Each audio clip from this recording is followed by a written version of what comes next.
ಒಂದಾನೊಂದು ಕಾಲದಲ್ಲಿ ಚಿಕ್ಕ ಹಳ್ಳಿಯೊಂದರಲ್ಲಿ ಚಿಂಟು ಎಂಬ ಹುಡುಗನಿದ್ದನು.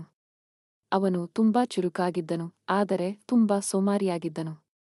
ಶಾಲೆಗೆ ಹೋಗಲು, ಆಟವಾಡಲು ಅಥವಾ ಯಾವುದೇ ಕೆಲಸ ಮಾಡಲು ಅವನಿಗೆ ಬೇಸರವಾಗುತ್ತಿತ್ತು.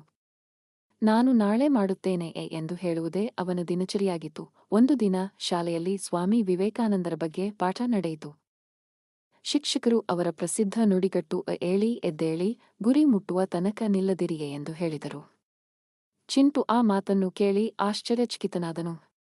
ಸ್ವಾಮಿ ವಿವೇಕಾನಂದರು ಹೇಗೆ ತಮ್ಮ ಗುರಿಗಳನ್ನು ಸಾಧಿಸಿದರು ಎಂಬುದನ್ನು ತಿಳಿದುಕೊಂಡನು. ಅಂದಿನಿಂದ ಚಿಂಟು ಬದಲಾಗಲು ನಿರ್ಧರಿಸಿದನು.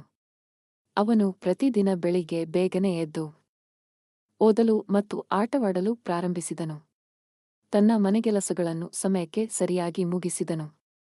ಅವನ ಶ್ರಮ ಮತ್ತು ಪರಿಶ್ರಮದಿಂದ ಅವನು ಶಾಲೆಯಲ್ಲಿ ಉತ್ತಮ ಅಂಕಗಳನ್ನು ಪಡೆದನು ಮತ್ತು ಕ್ರೀಡೆಯಲ್ಲಿಯೂ ಗೆದ್ದನು.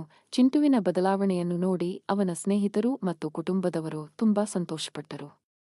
ಚಿಂಟು ಸ್ವಾಮಿ ವಿವೇಕಾನಂದರ ಮಾತನ್ನು ನೆನಪಿಸಿಕೊಂಡು, ನಾನು ನನ್ನ ಗುರಿಯನ್ನು ಮುಟ್ಟುವ ತನಕ ನಿಲ್ಲುವುದಿಲ್ಲ ಎಂದು ತನ್ನೊಳಗೆ ಹೇಳಿಕೊಂಡನು.